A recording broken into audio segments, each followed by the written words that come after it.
Hello everybody, welcome back to a brand new video. Today we're going to be looking at the very long awaited, very hyped up series 8631 Optimus Prime. Now this guy has been on my wish list for a very long time, and I'm so glad we finally got him, especially for the 40th anniversary of the first Transformers show. So hopefully we don't have to wait another 2 years for the 86 Megatron, which luckily I don't think we do, because it's leaked that it will be coming out in 2025. So anyways, let's just get on with this guy.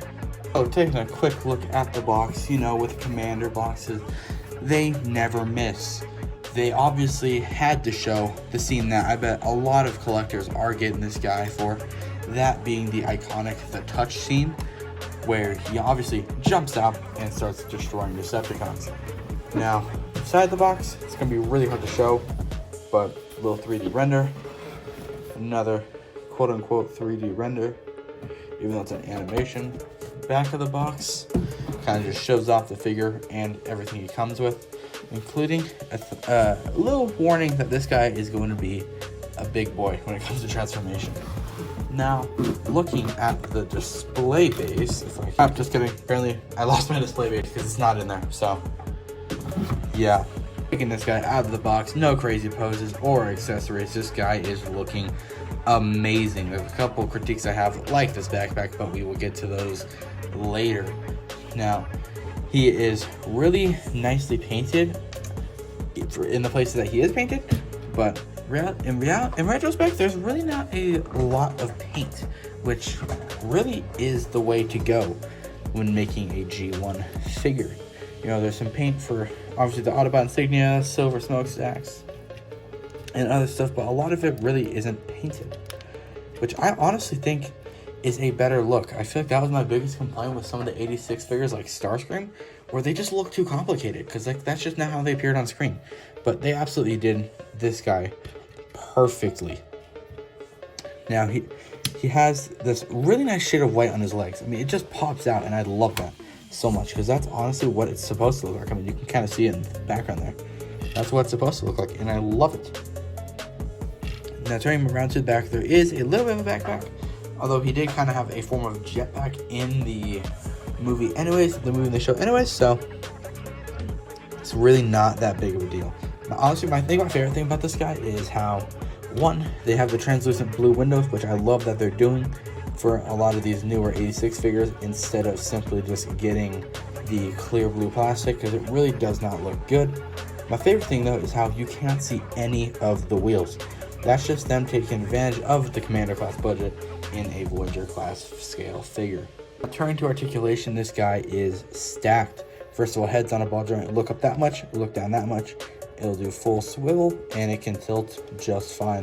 The ears can also move around due to transformation if you need them to, but I like to just like leave them the way they are. Smokestacks can rotate too if you need them to, but all the way out, only a 90-degree bend, which is a little bit disappointing, but I think it's due to transformation.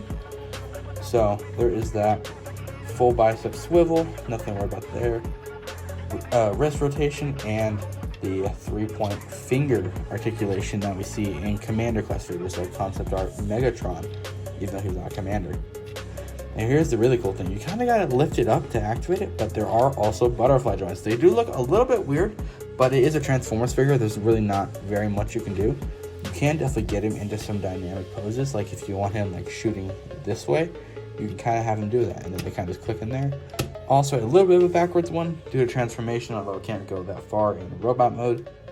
No ab crunch though, although might be asking a little bit too much for an ab crunch, even though this is a Commander class. This guy costs $90, so I mean, honestly, I don't think an ab crunch would have hurt, but it would have been nice.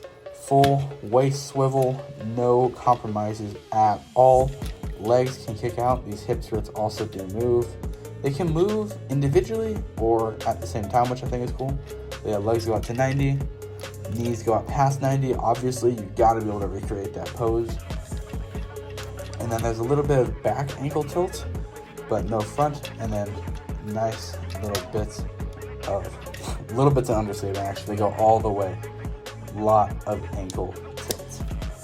Now, turning to Prime's accessories, get ready because there are a lot. The first one he comes with is his energon axe. My only problem with this is it's like a rubbery type plastic that you see from Blastafix, which I actually think it is the same material, which is a little bit of a shame. I really wish it would have just been like clear plastic. I think it would have looked so much nicer that way, but we can't get everything. His next iconic weapon is his Ion Blaster, which has been casted in this really nice gunmetal gray, and it does look really nice. It looks nearly spot on to what we did see in the movie. My only problem with this is his grip on this thing is not amazing. Here, let me show you. So you kind of get the fingers into a gripping position, you put it on here, but it like bumps into the forearm, so it doesn't get that full connection. And it doesn't like really fall out on its own, but you can just feel it's like super loose compared to most accessories. So that is a little bit of a downside. It's not horrible though. I've never had it like actually fall down on me. But the next accessory, also the biggest, is Prime's iconic trailer. This looks identical to what we saw in the movie, which we love to see. My only problem is I genuinely have no idea where to put it. I think I'm just gonna keep the box here, and I might just like put it on top like that. But other than that, I really don't know where to put this thing, because this thing is massive. I mean, like here's the figure. He can like sleep in that if he wanted to. So it is massive, but it's definitely worth it. Now we also do get 2 shooting blast effects. I'm surprised they gave us 2 when there's only 1 gun, but I think that's for a later accessory that we're about to show off. So when you come back here, you can kind of hear them in there, but you kind of got to unpeg this back section here. We're trying to unpeg this here. There we go. You kind of got to like fold it out that way, and then you can reveal the other 2 blast effects, which are for vehicle mode, those being his little takeoff boosters for when he does that scene. So that way you can kind of recreate the vehicle mode part too, which I think is really cool. But now if we go inside the trailer, it is a little bit disappointing due to the lack of paint, but we do finally get another version of Roller. And it's been a very long time since you've seen this guy. He's been cast in this really nice looking silver plastic, and all, of course, all the wheels are indeed pinned on. Now this guy and the axe were really hard to find because they were in some sort of pack. I can't remember its name, but it was a pack and it was really hard to get. So it's really nice to see that we're finally getting some of these things. And I said the inside of the trailer is a little bit disappointing, and that's because it kind of is. There is no special paint, no special stickers, none of that in here. Although there are places to store all of the items, and then even in here there is a little bot. I can't remember what this guy's name is, but there's a little guy right here, and yeah, he can fully extend out here. He can start working on you. I genuinely don't remember his name, guys, don't kill me. But then if you also curl him up and grab this guy right here, Roller, you can pop him on there, and you can kind of get this. This cockpit here also opens, although I genuinely don't know what you can fit in there. Like, I actually have no idea what you're supposed to fit in there, but yeah, it's an option. Now, turning to transformation. Never mind, actually. Now, there is actually one more accessory built into Optimus, which I'm sure everybody knows, is his Matrix Chamber. It's a really cool way to open it. You kind of have to open these, and then these open too, like they do in the movie. And then you have your pretty decently sized Matrix compared to what you usually get. It's pretty big, although this is unpainted. Although one of the designers said that this section was like literally unpaintable. It just like starts flaking off. I can't remember exactly why, but he did say it would just start flaking off. So I guess it's okay that we didn't get that. Although, just to let you know, because I spent a very long time trying to figure out how to open this. So you kind of just get your fingernail under right there. Because I was trying to do like you do in the Earthrise, where you kind of just like pry it, but you can't do that. You gotta get right under there, and then you can open it. So, turning to transformation, I'm going to warn you guys.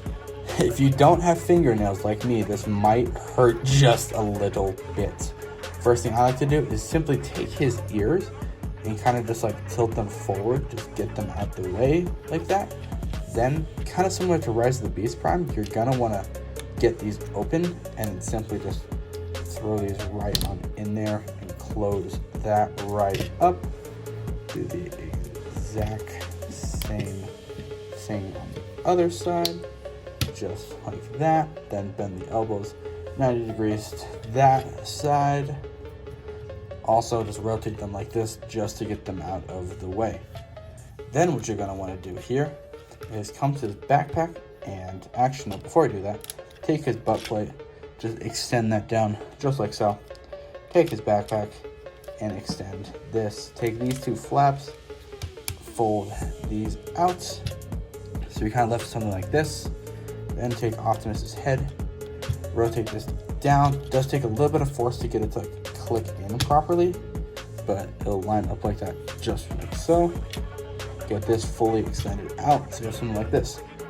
Then what you're gonna want to do is kind of get them into like a T-pose position here, because what you're gonna do here is flip these up. Again, it's a little hard if you don't have fingernails, because it's kind of hard to get your hands into these crevices. But kind of flip these up, rotate this top section, and then rotate the normal waist section just like so. You should be left with something that looks along the lines of this. You can snap these back down. Then you're gonna come along to the back here, take this fake grill and kind of fold it up. It's a little hard to get under. We just fold it up like that. You take these on double hinges. Simply just get these over here. And that's how they had the stripes. Pretty dang smart, if you ask me.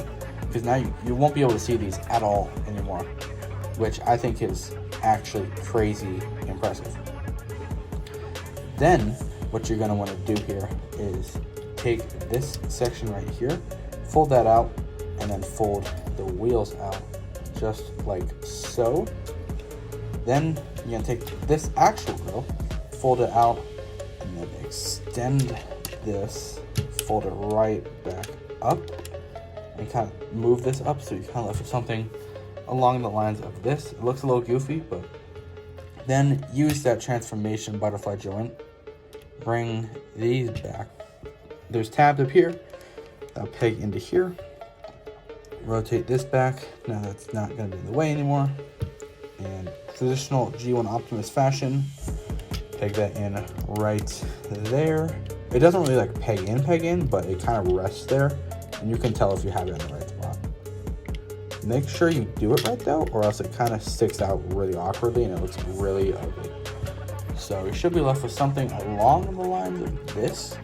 Then fold these out right here, and then flip these up, and then just simply snap these in. And again, make sure that's lined up properly, or it's going to look really stupid. And same thing over here. Make sure this is lined up properly. Flip that in. And you pretty much got the top of the truck done. But it's looking pretty good. It's a very complex transformation for a Voyager scale figure, especially a G1.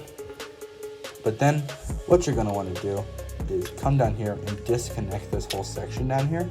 Don't bend the legs. Disconnect this section. So you're kind of left with this.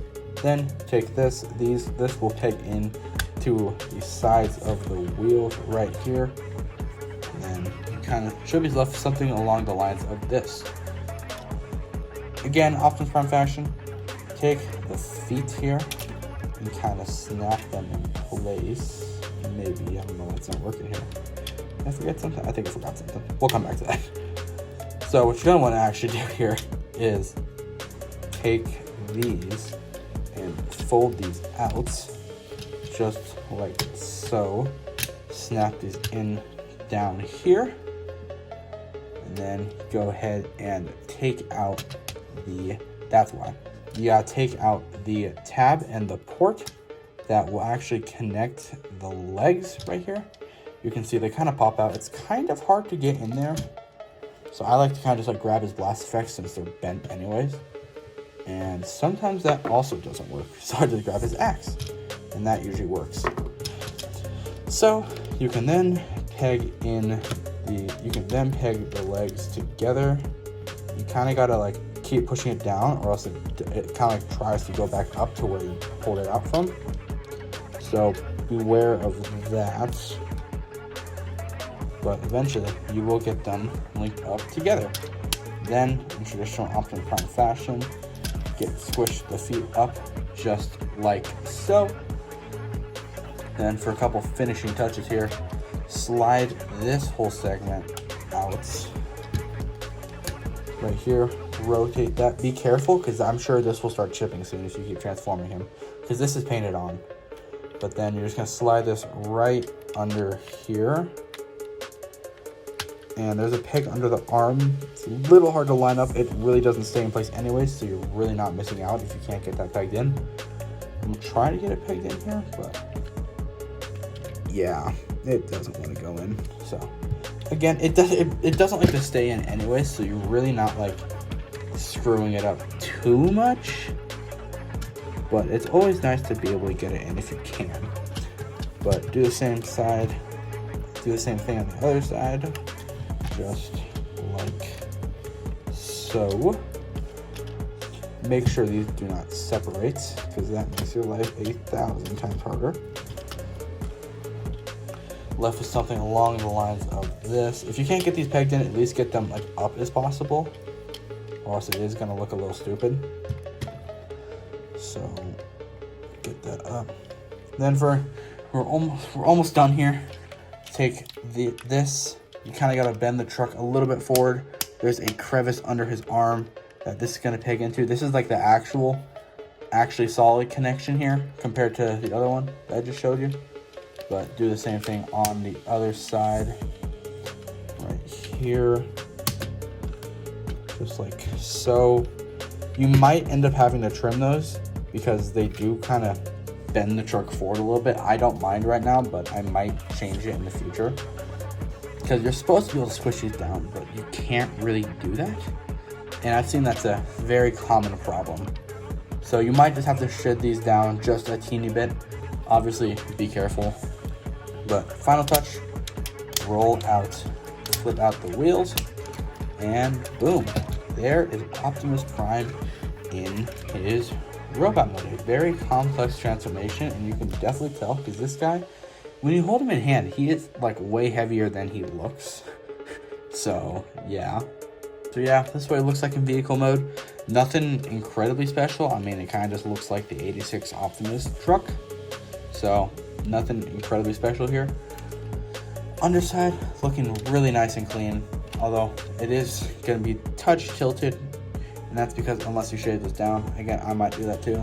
But you can see there's a couple pegs on here, which is exactly what these are for here. So you just got to find out which side goes on which, and you peg them in just like so. So like this side goes on this side. Where's the other one? There it goes. And then this side goes right here.